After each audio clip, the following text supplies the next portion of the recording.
right, and without further ado, we'll move on and welcome you to our first keynote of this conference.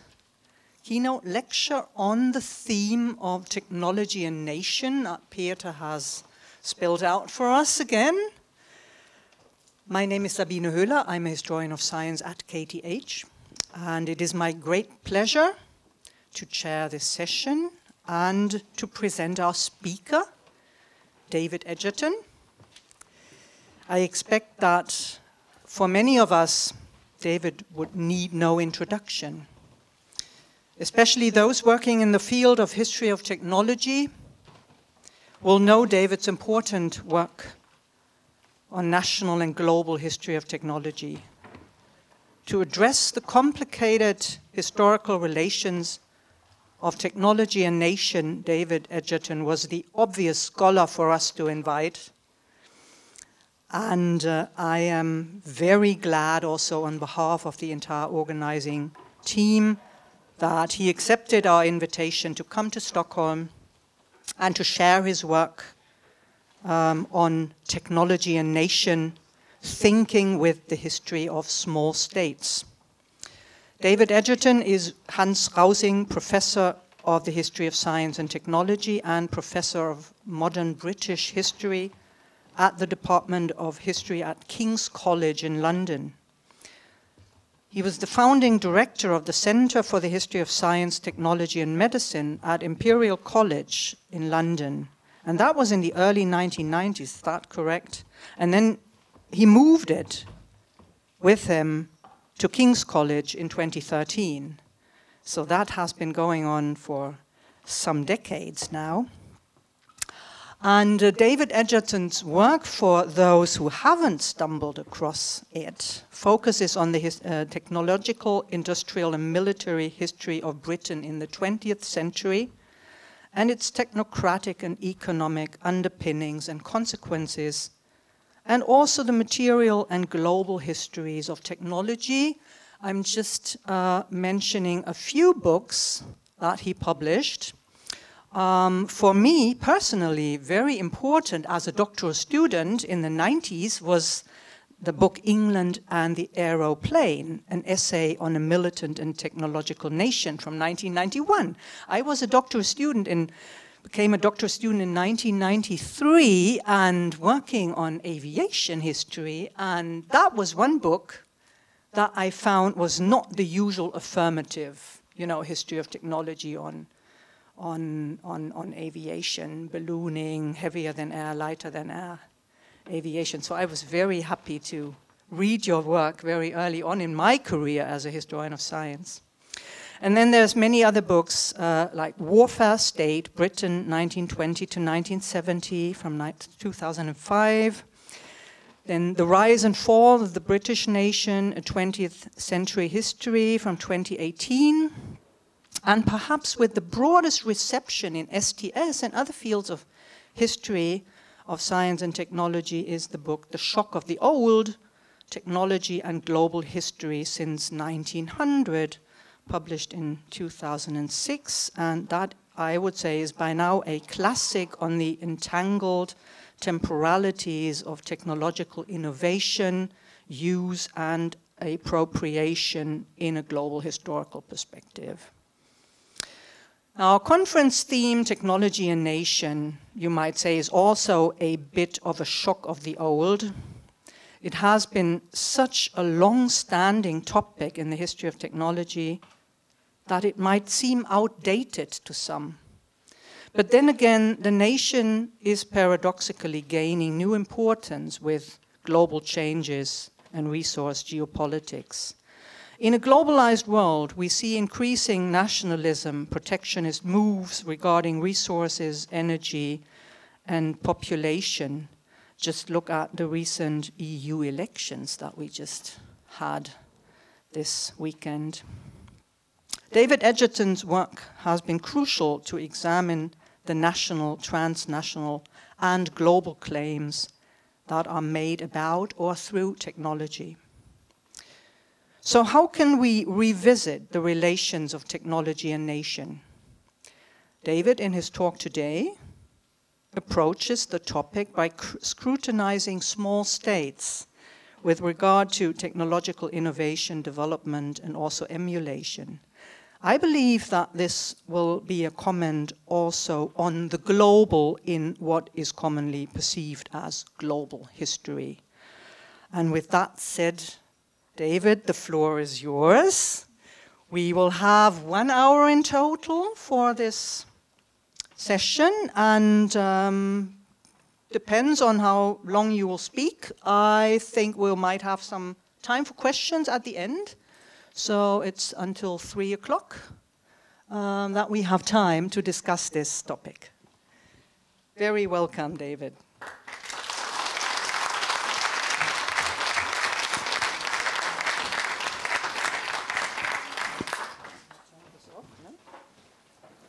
Do I need to use the microphone?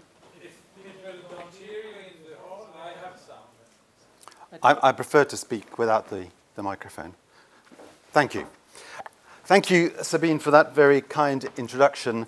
And thank you, colleagues, for the invitation to be here. It's both an honor and a pleasure. I look forward to speaking to many old friends that I haven't seen for a very long time. I'm looking around the audience to see if I recognize you.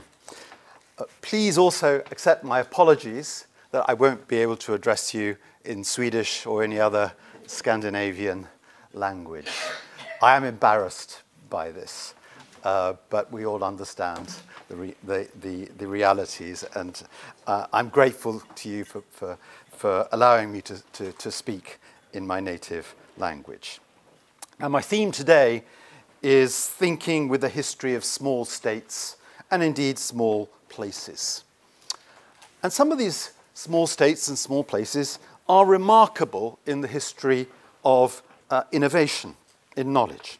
St. Lucia, a tiny Caribbean island, has the most Nobel Prizes per capita of any state in the world.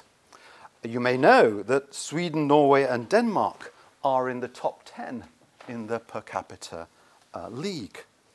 For the Peace Prize, Switzerland is first and Timor-Leste second.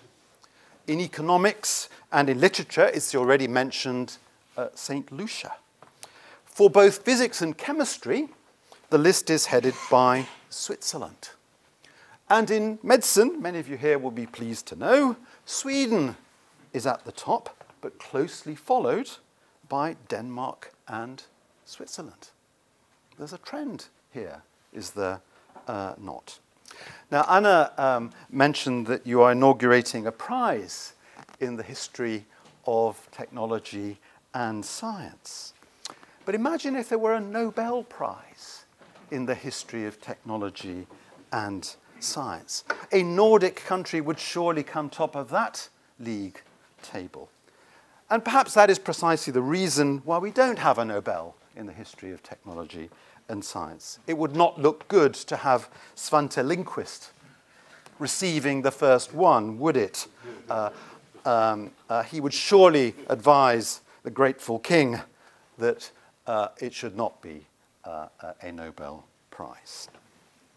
Now, there's something rather attractive about small countries. Even if they notch up the accolades I've mentioned above, they are, it seems to me, proud but not boastful.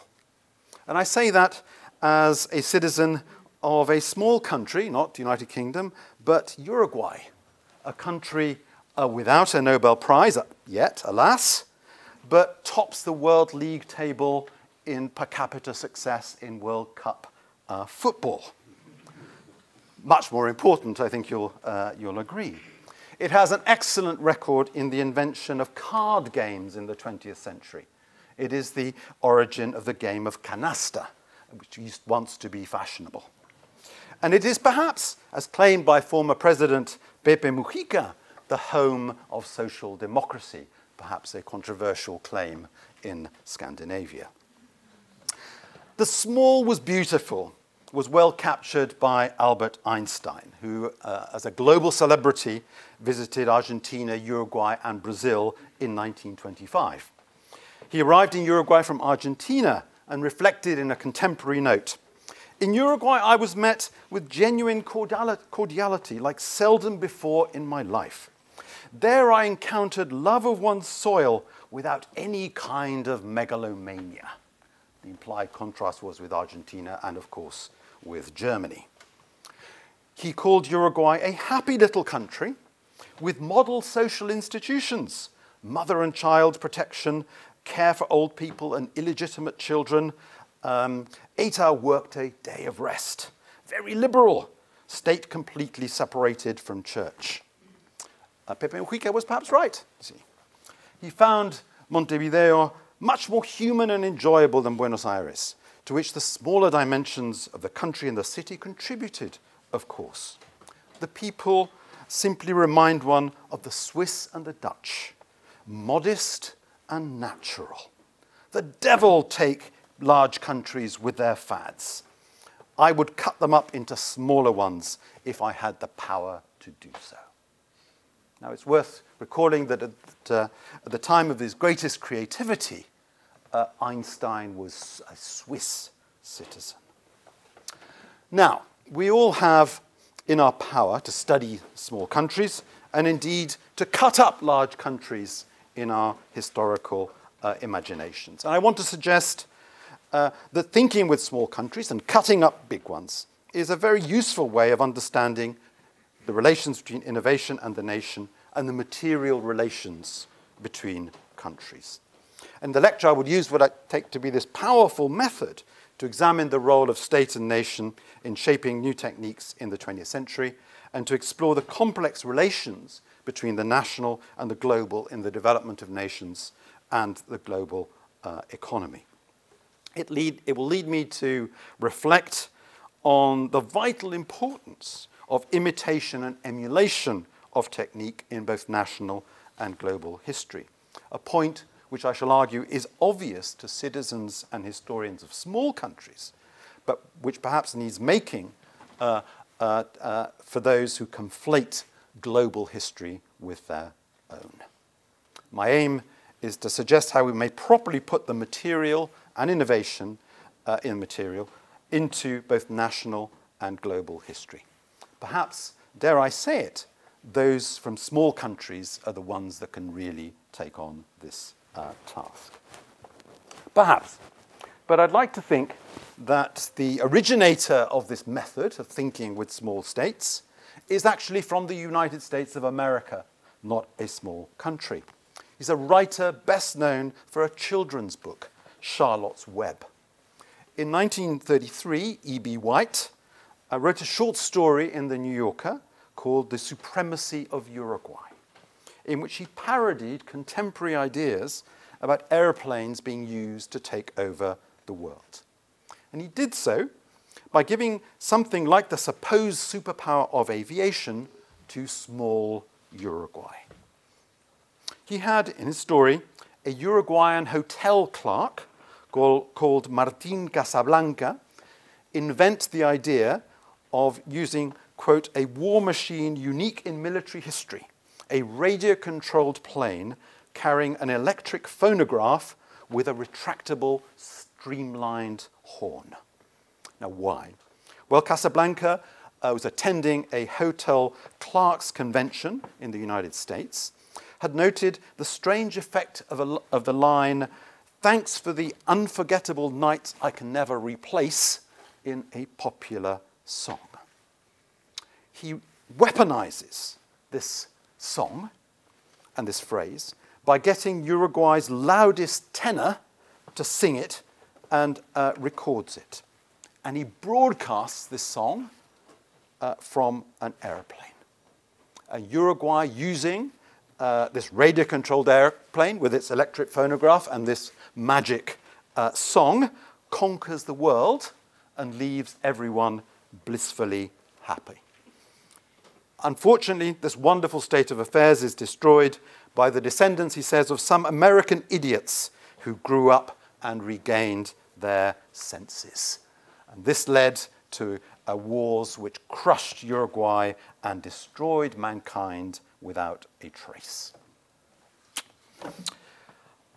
Now, the idea that peace would come from the aeroplane was a visionary, forward-looking commonplace in the mouth of an American or a North European of the late 20s or early 1930s. In the case of a Uruguayan, it is ridiculous. And that is the point that White is making. He's stressing, satirizing the idea of a single all-powerful machine which would transform the world. He's criticizing the notion that the bomber would give nations unprecedented power, and that using it, a world state would create a period of perpetual peace. Ideas explored in great detail in the recent book by Waqar Zaidi. Of course, in most of these accounts, it would be powerful states which implicitly would lord it over lesser mortals. But if it really was the case that a tiny investment in a new technique of war would give world power, why would that not apply to Uruguay? That's the satirical point. So asking how an idea would work if set in Uruguay or some other small country is, I think, a very useful methodological tool. Let's start with the relationship between innovation and economic growth. It's a commonplace in science policy thinking, and indeed it's an assumption in much history of science and technology, that national innovation drives national economic growth. It's obvious that it does in most accounts. But let us apply the argument to Uruguay. Would we seriously recommend that Uruguay increase its R&D to 3% of GDP to make it grow faster than it already does? Do we believe that Uruguay has failed to grow as fast as it could have historically because of a lack of R&D? Well, we begin to scratch our heads, wouldn't we? Yeah? We'd say perhaps. Why?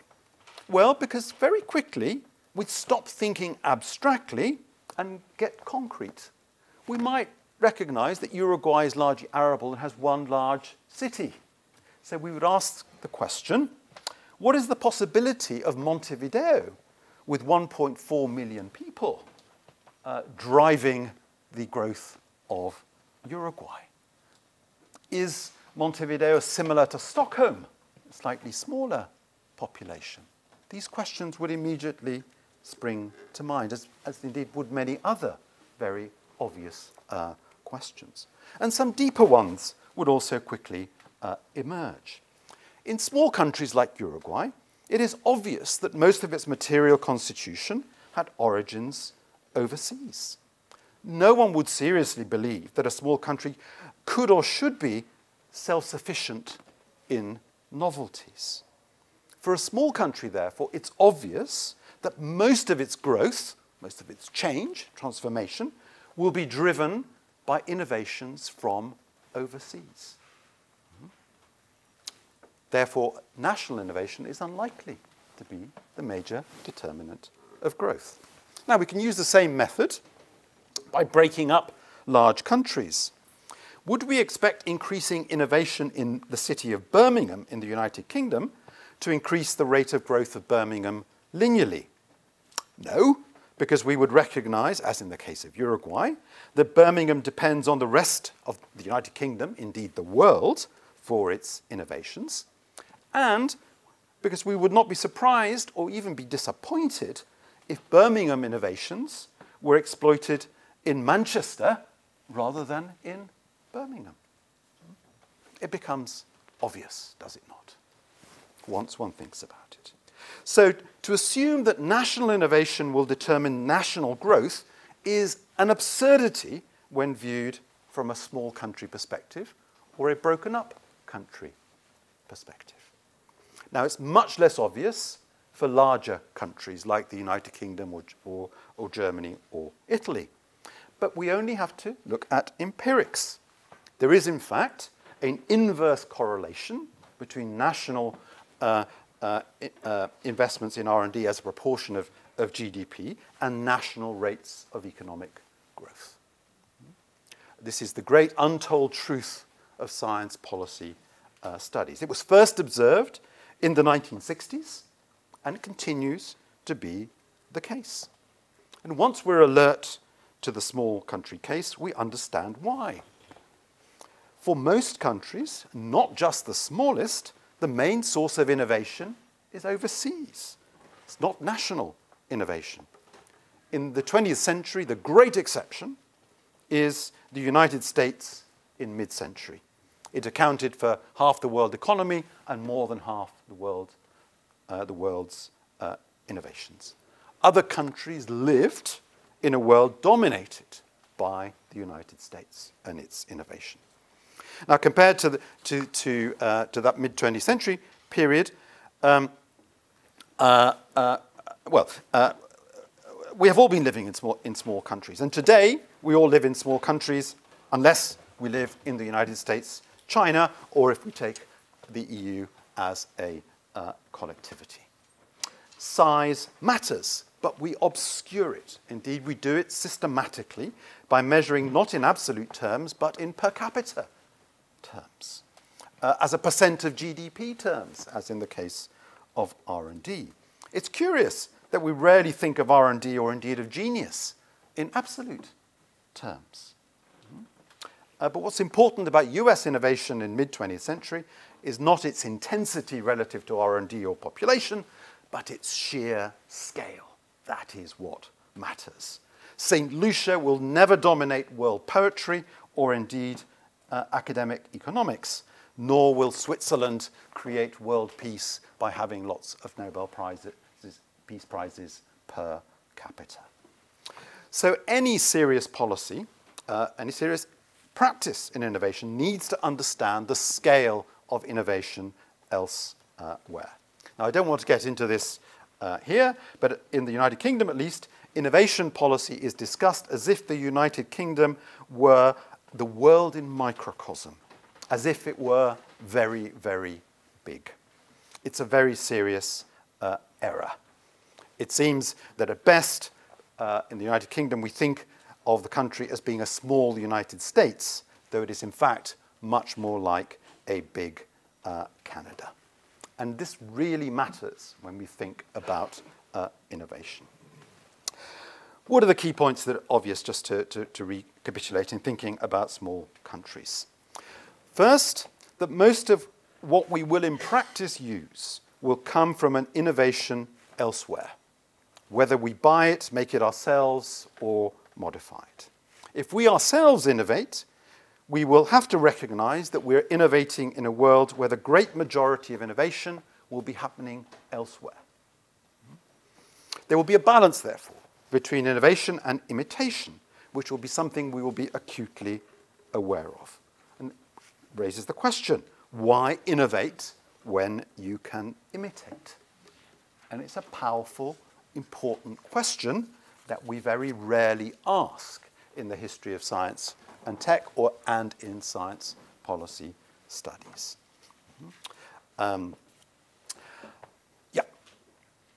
So, Sabine very kindly mentioned my first book, England and the Aeroplane. When I wrote it, I wasn't aware of the issues that I've just been discussing. That book was an attempt to put the material into national history, but in a new way. Now, historians of technology have long wanted to say something in relation to national history, given the centrality of national history to history writing more generally. They have wanted to contextualize technology and national history, or to claim that technology and history created new nations or changed existing nations. My approach in England, the Aeroplane, was rather different. Far from assuming that the aeroplane was not already in the nation's history, the assumption actually of contextual history of technology and post-contextual Latourian history, I wanted to change the history of the English aeroplane, which already contained within it a history of the nation, and with that the history of the nation, which already contained within it the history of the aeroplane. And this, I think, is what the ambition of the history of technology should be, by the way, to change what we understand as history, which is something neither contextualism nor Latourianism, as normally understood, can do. But that's a subject of another discussion. Now, I was very aware, since this is the argument I was making, that the United Kingdom was not, at least in the first part of the 20th century, a small country in aviation. It was one of the very largest. Now, that was then a controversial position. But while I made something of the relative fall in British aeronautical power after, say, 1942, and I had, along with others, rediscovered this non-correlation of national R&D and national growth, which had been established in the 1960s, these thoughts did not fully reshape my thinking anything like enough. And for that reason, I stressed in the book British commitment to aeronautical innovation without understanding fully how extraordinary that, and indeed foolhardy, that commitment was. I've since reconsidered this aspect of British aeronautical history. Now, one of the great techno-nationalist stories about British aviation highlights the role of the British in pioneering in the jet engine, and in particular in creating the first jet airliner, the Comet, which went into service in 1952. The story is that the nation was robbed of success in dominating world aviation by misfortune and a lack of government commitment to this new technology. Now, I challenged that story to some degree, but not nearly enough. Why not? Because I had not paid enough attention to US aviation or to piston engines. What happens if we put effectively world aviation and piston engines into the story? Well, first of all, it's not as easy as it sounds. For the standard understanding of global aviation after 1945 is that we were entering the jet age, that the jet was transforming aviation immediately after 1945. So the British techno-nationalist history fits perfectly with this global history of transformation. However, post-1945 global aviation, I'll stick to civil airliners to make the story simpler, but it can easily be expanded. The post-45 global aviation was dominated by American piston-powered aircraft. In fact, the most important airliners in the world, the only ones which would cross the Atlantic between 1945 and 1958, 59, 60, were 3 US aircraft using 3 aero engines, the only ones. They could do this because these 3 engines were much more powerful than the engines that any other country in the world had. Much more powerful than a World War II famous British engine like the Rolls-Royce Merlin. 3 times as powerful in some cases. Now, these aircraft were the ones that overtook North Atlantic shipping in numbers of passengers carried across the North Atlantic. They also overtook transcontinental railways within the United States. They transformed the place of aviation in the world. And every airline in the world which operated long distance, not just across the Atlantic, operated one or more of these 3 aircraft from 1945 into the 1960s. Whether you're SAS or Sabena or Lufthansa or Air France or BOAC, you had to use these airplanes to fly. Now, none of these countries, including the United Kingdom, could compete with the United States because they did not have powerful enough piston engines. Jets were no substitute. The first Comet, the center of this great techno-nationalist drama, was a small airplane which could not fly the Atlantic, not remotely. It was not until 1958 that 2 different British aircraft could compete with US piston-engined aircraft, and these were jet engines. So only in 1958 the British jet engines achieve what American pistons were doing in the early 1950s. Yeah, that's the point. But by then, the United States had the Boeing 707, the Douglas DC-8, which were in a different class from these British jet engines. They were very much larger, twice the size, and were derived, in fact, from a long line of US jet bombers and tankers. The British story that the Comet had pioneered and that the US had reaped the benefits of innovation in jet airliners was an extraordinary fabrication and misunderstanding, which has stuck actually in both the United States and the United Kingdom. Let me add a twist. The really ambitious British jet projects of the 1940s and 1950s weren't in fact the Comet, but two long-range aircraft, multi-engined aircraft, the Brabazon and the Princess. They were extraordinarily expensive and powered by a turboprop engine. But this turboprop engine, in which millions and millions were sunk, was no more powerful than the most powerful and widely used American piston engines of that era. Right. So the commitment of the British to the jet in the 40s and 50s was in effect a measure of its weakness in piston engines. Just as Hermione Giffard's brilliant work has shown, the Nazi commitment to pushing the jet engine into production in the Second World War was a function of its inability to build piston engines in the required scale and to the required power. Now, interestingly enough, it was the French who were more likely to understand the nature of US dominance and act accordingly.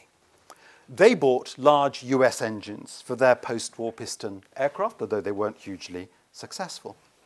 For their first jet airliner, the Caravelle, they also understood the power of imitation.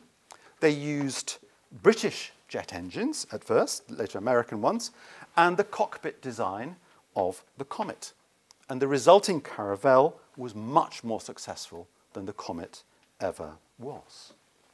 And the French, who launched an extraordinary nuclear generation program in the 1970s, decided to depend on US-designed reactors, giving up French-designed reactors in the process, unlike the British, who pursued the design of British reactors.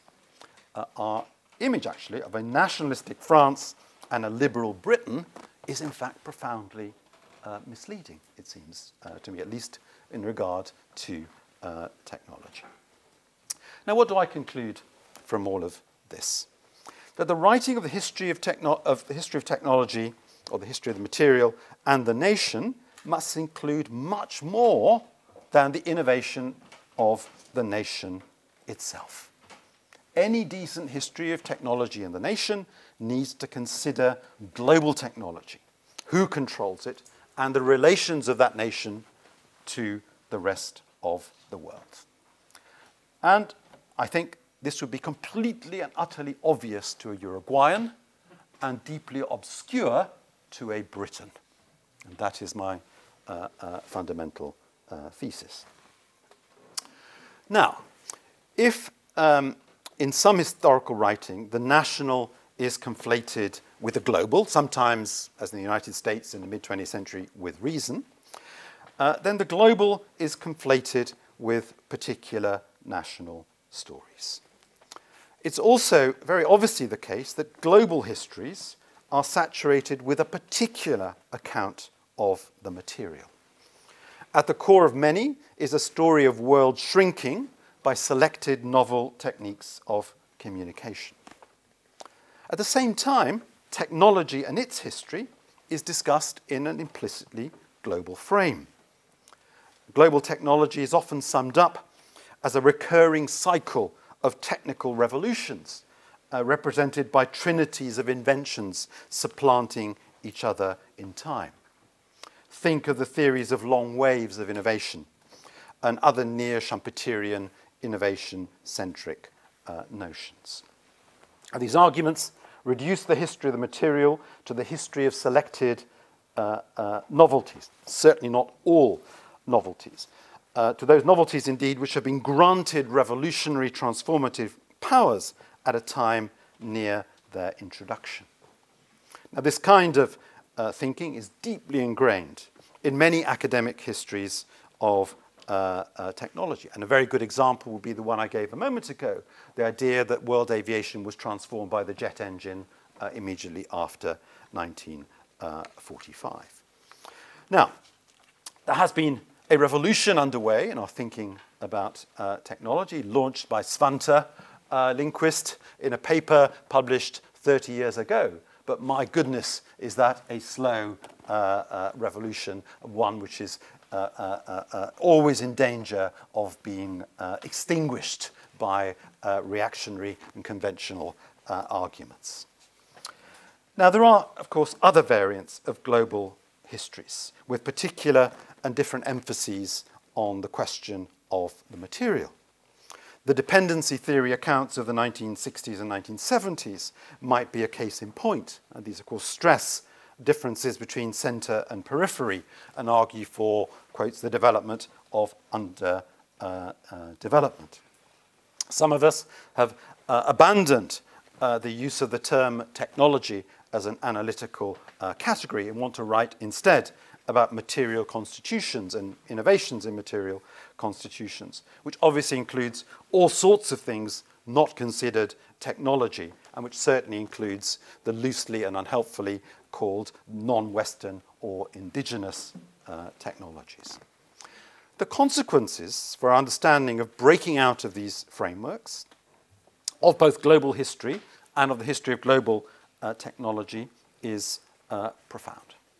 It points to a really very different understanding of the material constitution of the world, and indeed to a different account of the demographic, political, and ideological aspects of global history. We can ask questions about what was in use and when, presenting a story not of waves of supersessions, but the layering of the new over the old, the disappearance of the old and the reappearance of the old, and the emergence of new techniques of poverty, for example, of technological retrogressions, if you like. And this will free us, I think, to give a new account of this material constitution of the world, in which, for example, one of the greatest globalizing forces of the world was not what we call globalization, but actually deglobalization, a process of imitation in order to be safe within a condition of globality.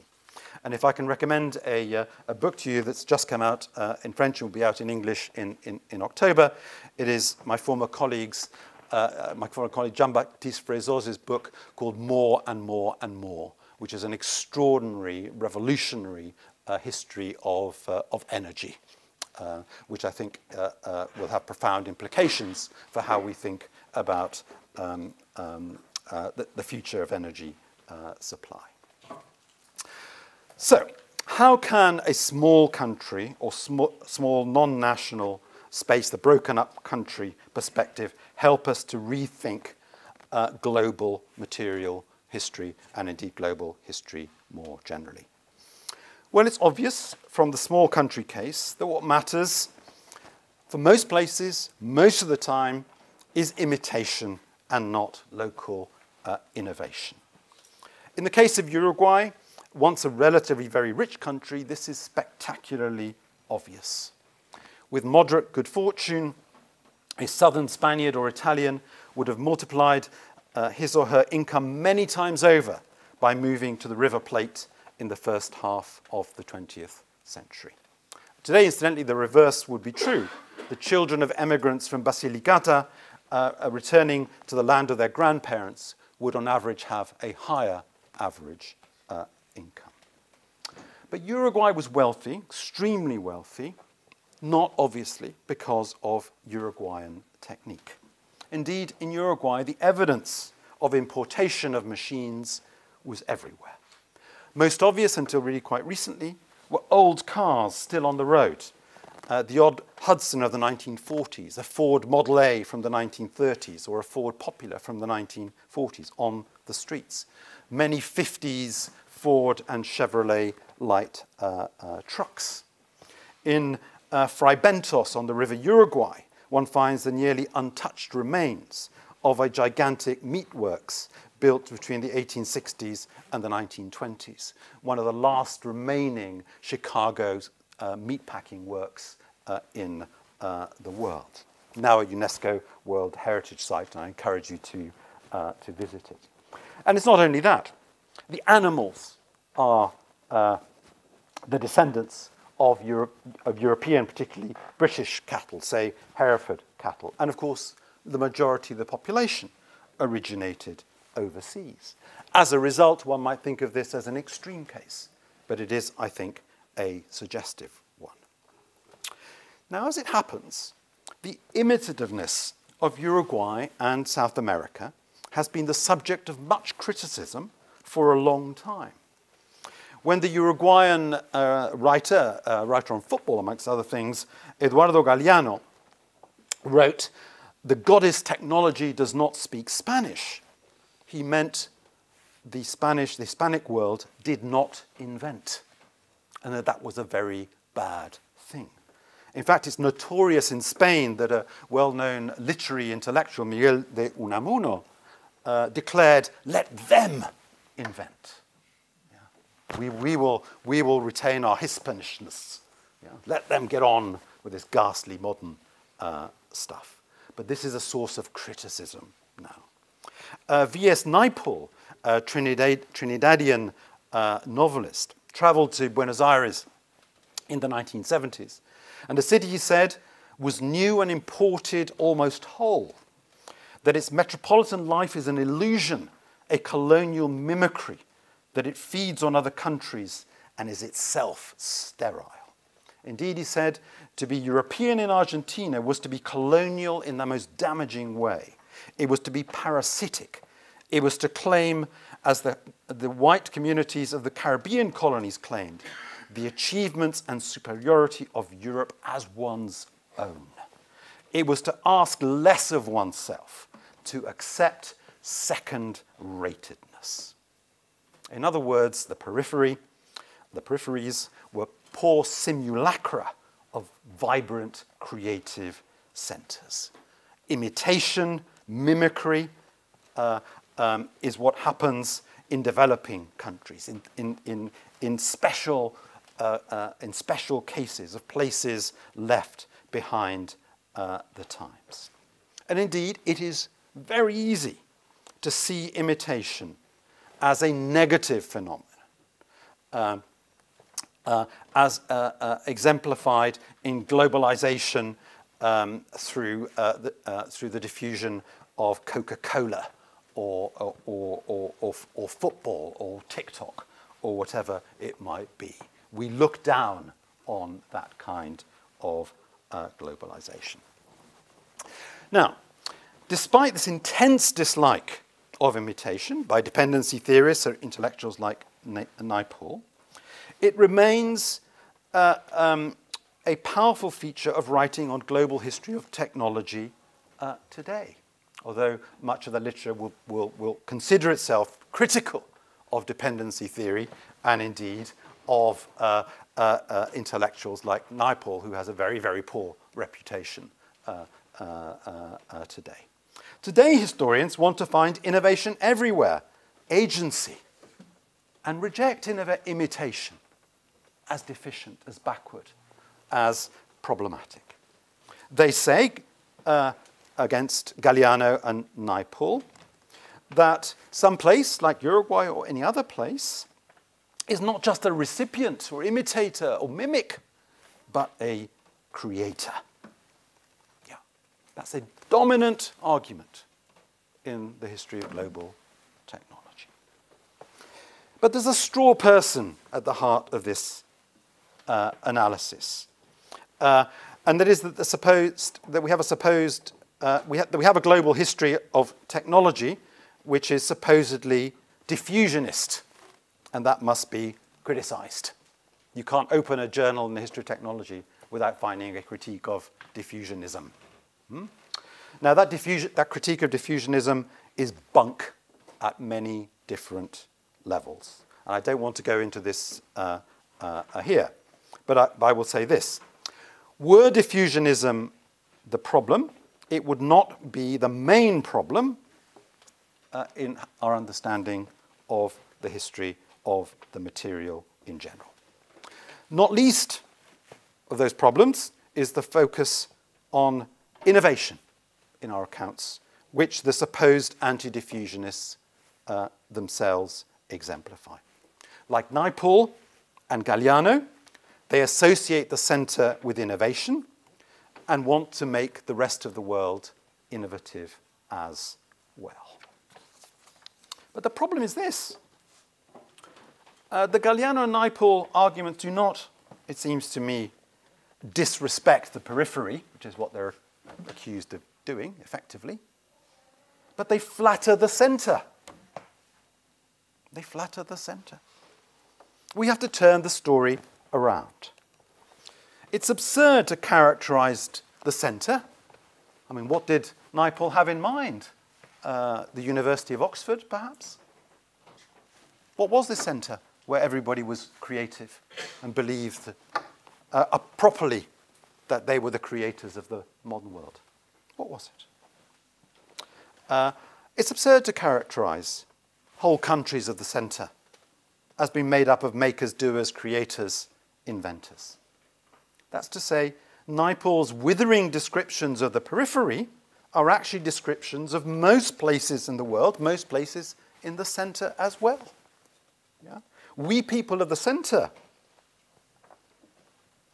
like Uruguayans, are mere imitating colonials behaving as if we owned the patents. The average North American, just like the average Uruguayan, is not an innovator. Let others invent is what most of us say most of the time, yeah? Whether Hispanophone or Anglophone. Yeah? It's just our culture has turned these issues around. So how have we ended up with the absurd notion that in big, rich countries, everything is innovation, and that for the rest of the world, we have transfer or diffusion? For in fact, everywhere, transfer and diffusion, imitation, mimicry, is more important than innovation. Everywhere. Technology transfer is very visible in the periphery, but neglected where it's most significant, in the center, in rich countries, where the flows of stuff are necessarily much greater. Or in the realm of knowledge, we problematize the transfer of scientific ideas from center to periphery. But the transfer of relativity theory back to Einstein, yeah, between Berlin and, say, Cambridge, was not exactly frictionless. Yeah? But it's not a problem of transfer for us. So what I'm calling for here is something much more radical than the popular notion of provincializing Europe. This holds that we should not apply notions which apply to Europe to the rest of the world who have their own history. Well, yes, of course, it's obvious. But the real problem, it seems to me, is that our account of Europe is itself false, and that contrasting this false Europe or center with the rest of the world gets us nowhere. We need to rethink the history of Europe, the center. And I've suggested that a small country perspective, by making us understand the importance of imitation, is a great help. But there is a bigger issue here. I think, in fact, that accounts of the techniques of the periphery, let's call it that for the moment, in alternative modernities, the phrase that's used, give us a better account of the center than the theories we place so much store on. In effect, we should universalize the ways in which we think of the periphery, the province, the small country. let us learn about the material constitution of the center by looking at Uruguay and also Uganda, but doing so independently of the theories of the center which dominate still our framings, framing our understanding of technology. We need to embrace what we know in small countries, in particular localities, that we are imitators. And we need to begin to think about the history of the material mainly as a history of imitation, of learning, of copying, of mimicking. And we should take seriously not just places like Uruguay, but scholars from the so-called periphery who study the periphery, for they may be telling our story better than we tell it ourselves. Indeed, the small country and the broken-up country represent powerful reminders that nations are but should not be the obvious unit of analysis for historical work. To conclude, let me add something about the great mass of technique called non-Western or indigenous, which for me has always been part of the story of the material constitution of the world. I want to suggest that this too needs to be studied globally. And this too, perhaps less obviously, but no less importantly, is a matter of imitation rather than innovation. But again, we need to turn the world upside down.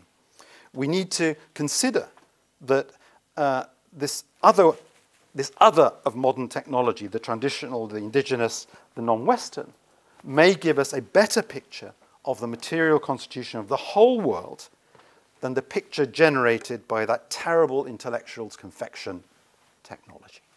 I'll finish there. Thank you very much.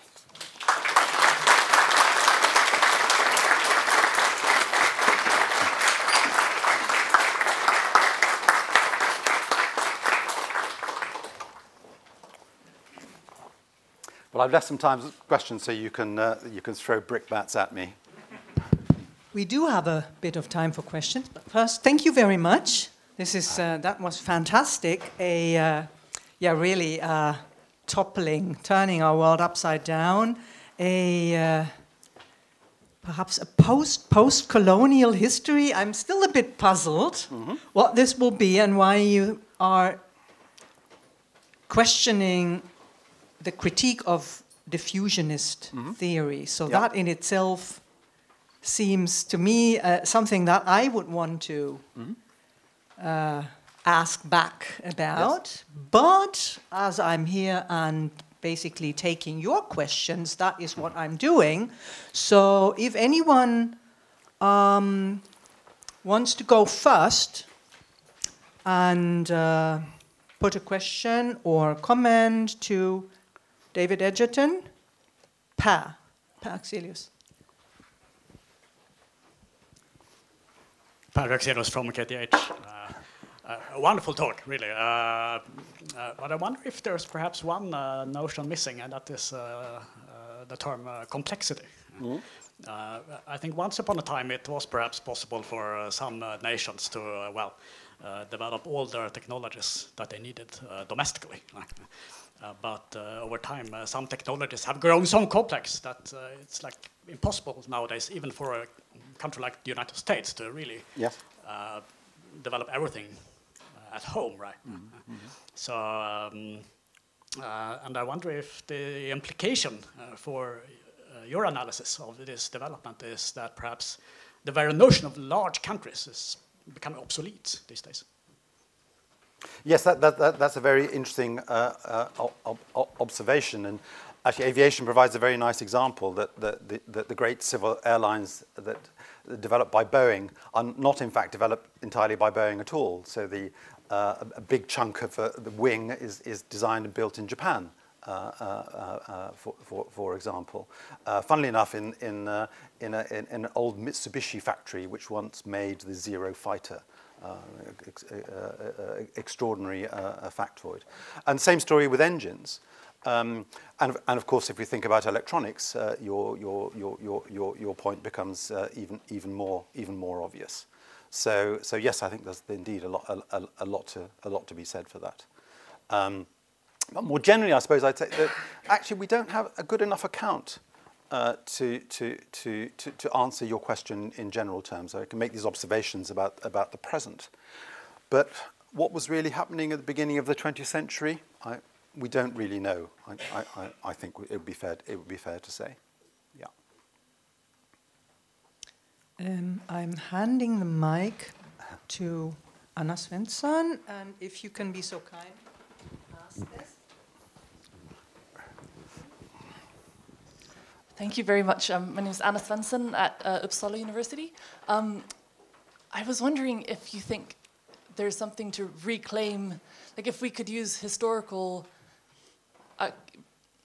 accounts of, or examples of imitation as a way to sort of reclaim or rethink imitation as a creative act. I'm thinking about 17th century imitative poetry, for example, where imitating well was a way to sort of surpass what you're imitating, and that was in itself sort of a subtle, like you could both praise and undermine at the same time. So if that would work for technology. Thanks. Oh, absolutely. I mean, there's an assumption that imitation is easy, isn't it? You just copy. Of course, it's not easy. To get people to imitate, we have apprenticeships, we have school systems, we have disciplinary systems, we have universities. And we think of universities now, we're told to think about universities as centres of innovation. Of course, they're overwhelming centres of imitation. We academics spend our time forcing students to imitate. You know, we expect them to imitate. If they were genuinely innovative and came back and said, I think this course is rubbish, and the readings are nonsense, you wouldn't give them a good mark, would you? No. Yeah. So yes, imitation is difficult, and in lots of spheres we indeed reward it. In music, for example, classical music at least, we reward imitation with variation. And if we think of it on a bigger scale, only a fool would think that it was trivially easy for Japan to imitate British battleships or American airplanes, or for the Soviet Union, yeah, to become a superpower. These were extraordinarily difficult, extraordinarily costly programs. Yeah? But they're absolutely at the core of world history, it seems to me. And to relegate imitation to this category of bad things that we don't talk about, seems to be absurd. Absurd, yeah.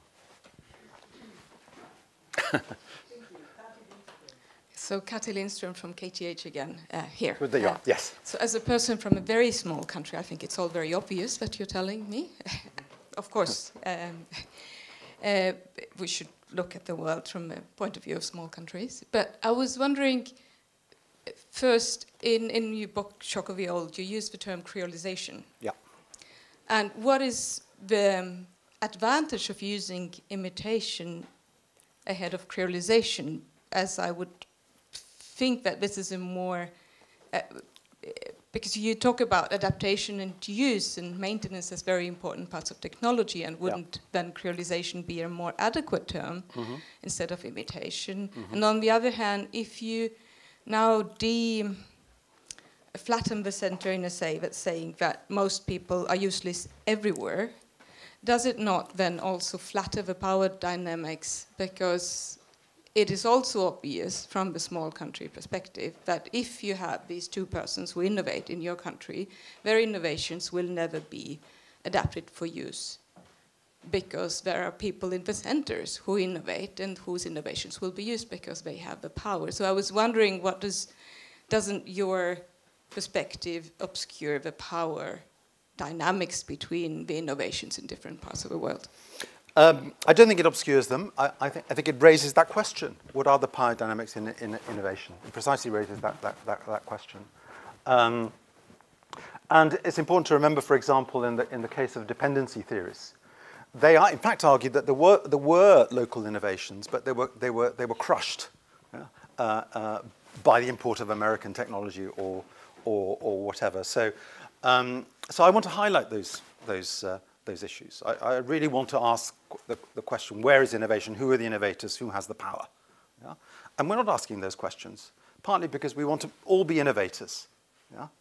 And at some level we are, of course we are. Yeah? but only some institutions have the power to really make the innovations go places. And I think we need to get that sense back. And we've lost it in the history of science and history of tech, I think. On the question of creolization, I've got into a little bit of trouble with the term creolization because it's used in the United States in a very particular way, as in Creole cookery or Creole languages, which is hybridization of things. Yeah? But the original sense, which is from the Spanish, is a Creole was somebody of say Spanish stock or indeed African stock, but born in the New World. Yeah? So it carries with it a sense of continuity and perhaps imitation. So the stress is on what is the same. Now it has other connotations like earthiness or simplicity or authenticity, something like that, and sometimes indeed a sense of hybridity. But it's not the central image that I wanted to convey. So I think I want to use imitation precisely to stress, as it were, the lack of adaptation of the bulk of the stuff that's moving. Like, for example, corrugated iron. Yeah? It's still corrugated iron. Yeah? In lots of parts of the world, and I want to valorize the act of imitation in response to the question earlier. I don't want to say the only good thing is hybridization or innovation. Imitation itself is a good and important and powerful thing, and it's only because we've lived in this weird culture in the last 20 or 30 years, 40 years perhaps, where we celebrate entrepreneurship and innovation. Yeah? That we all feel we have to be innovators. Yeah? You can't write a CV for an academic job and say, I'm a brilliant imitator of the work of Pierre Bourdieu, Michel Foucault, and all the rest of it. No, you have to be an innovator. And you have to even innovate in teaching, haven't you? Yeah? Everything you've got to do it. And because we don't. We all know we all do the same. Yeah? We all know everybody cites Bourdieu and Foucault. If you actually cite somebody no one ever heard of, you never get a job. Yes? Yeah. So actually we are deeply conformist, yeah, not least in reproducing the idea that we're all innovators. Yeah? I mean, what better example is there of the power of imitativeness than we all believe we're innovators, or at least we all believe we have to say we're innovators. Yeah? Right, we have 3 more questions that I saw, and I see 4. I'm looking at the clock, and I think we should limit it to those. If not, someone has something super urgent. Now I'm turning to Anneli. Hello, Anneli Jackman from this department, History of Ideas. Thank you for your talk. Very interesting. I've been interested in the concept of creativity, which is often used in relation to innovation. And one of the reasons I've been interested in this concept is because it relates to what you've been saying a little bit. You've been saying we're all innovators, we're all... because as I have focused on the invention of this, or the spread of this concept from the 1950s onwards, it has a lot to do with the idea that everyone is creative, right? And so that there is an inherent kind of well of creativity within everyone, which can be unlocked. And I just want to push back a little bit on your perspective on innovation to say that at least in a few cases that I am familiar with in Sweden, the idea of innovation has been used to kind of fund rural neglected areas, or kind of lift people into the warm and cozy feeling of being innovators, recognizing this kind of universal ability. Mm-hmm. So isn't the kind of opposition that you're building your talk on oversimplified? Well, of course it's oversimplified. Of course. Of course, there's a spark of genius in all of us. Of course, absolutely. And we need to celebrate that and promote it. All of that. But the reality is that, going back to the point about the nature of modern innovation, yes, you can pretend it's all about individual creativity and all the rest of it, but most innovation happens in very large firms and is done by profoundly uninnovative, uncreative people. Yeah, it's routine. Yeah, you're putting stuff into machines, and there might be some presiding genius at the top, possibly, perhaps not. Yeah. So the very idea that creativity is at the centre of innovation seems to me itself problematic. And frankly, in our field, I think to be creative, I'll put it this way, we have to get rid of our focus on innovation and think of lots of other things and think about imitation as fundamental and a good thing and a difficult thing, and that we in our creative way fiddle at the edges and do interesting things. Creativity from innovation. Would that be it? Yes. Well, yes. I think that would be a very useful thing to do. Yeah, absolutely. Innovation, I always found, was a very problematic term in the well, first yes. place. Well, invention. I mean, I could substitute invention. Yes.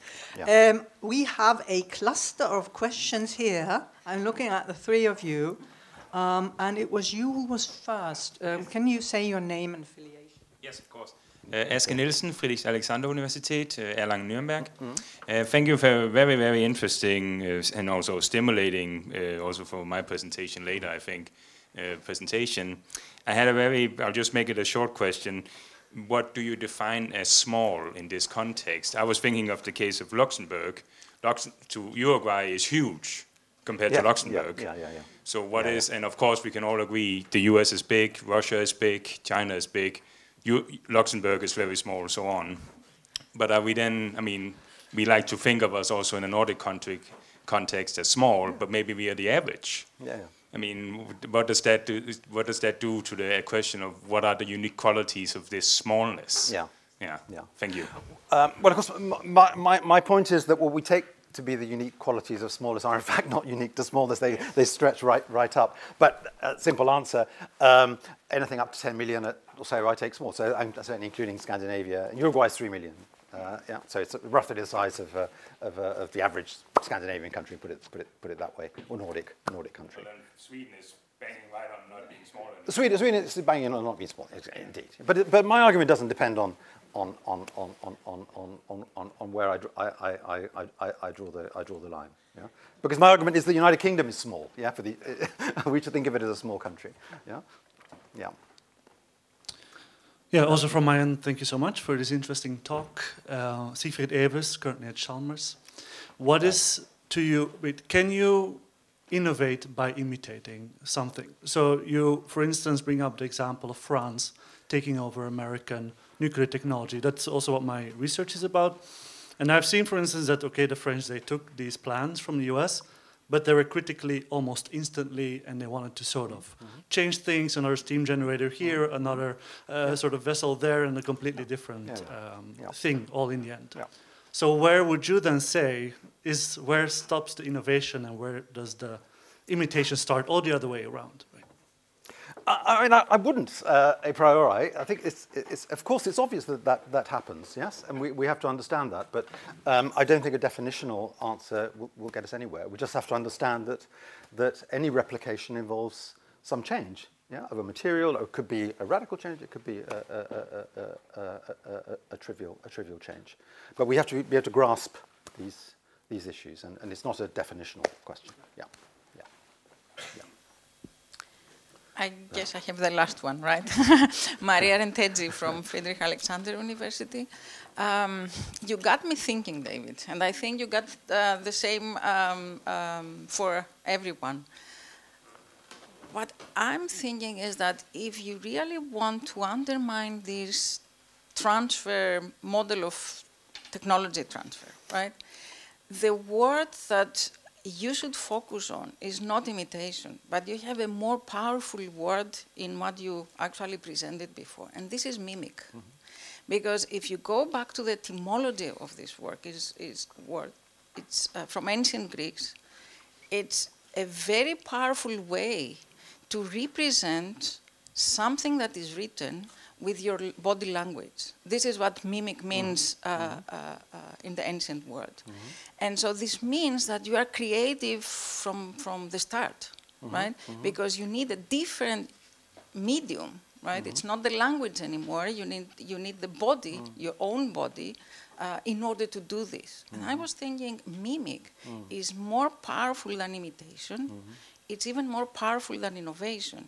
And so maybe we should all start thinking in these terms instead of creativity, innovation, and all these things. It's only an idea, and as I said, you got me thinking so many things. Yeah. Thank you. Well, I've actually toyed with that. But I think in English, mimicry is a very insulting term, which is why Naipaul was using it. Yeah, it's really debasing yourself if you're just mimicking. But of course, you're absolutely right. To be a great mimic is a great skill, no? And it's not mere imitation. It's something very rich. So I'm very grateful to you for picking that up. I was going to respond to your question, but I don't think we've got any time on diffusionism. Diffusionism, yeah. I still have some question marks around the... but I leave it to you whether I should. Rewriting, revisiting these, technology transfer, modernization, diffusionism, the critical perspectives that I think with good right have been made, all these points about a center that in a way expands its realm of influence and lets others in a way, in a condescending way, participate. So to revise that once again, that isn't completely clear to me. Same with globalization and deglobalization. Isn't globalization actually this kind of homogenization that we tend to think of when we use that term? Then why would you bring in deglobalization, basically referring to the same process? So I wasn't entirely sure what you meant. I'm not going to take the time to respond, but there's a very interesting work which distinguishes between the condition of globality and globalization. And I want to insist on the importance of the condition of globality in which you deglobalize in order to imitate, for example. So you pursue autarkic policies, different policies. So it's mimicry, but with say Chinese characteristics, let's say, or Japanese characteristics or Soviet characteristics. So it's not just copying everything. It's just taking bits in order to participate in the global world. Yeah, and that's very different from the idea of globalization, which is the idea of everything becoming the same and connections expanding. Very quickly on the point about diffusionism, with PhD students who've been looking into what historians of tech and others take to be diffusionist accounts of technology or science.